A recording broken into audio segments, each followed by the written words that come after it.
tips sa mga taong nagbabalak kumuha ng visa sa US or kahit anumang bansa yan.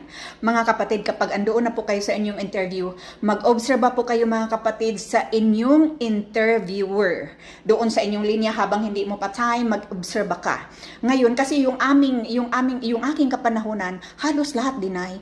Yung aking sinundan na deny. Sabi ko, oops, it's my turn. So nakaisip ako mga kapatid.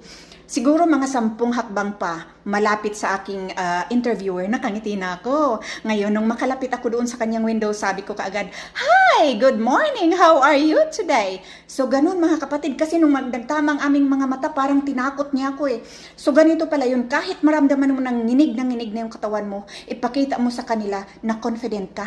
Kasi mga kapatid, yung mga interviewer, hindi po yan mga friendly. Tatakutin at tatakutin kanila. Tapos, dapat nakatingin ka sa kanilang mga mata na nakangiti ka habang tinatanong ka at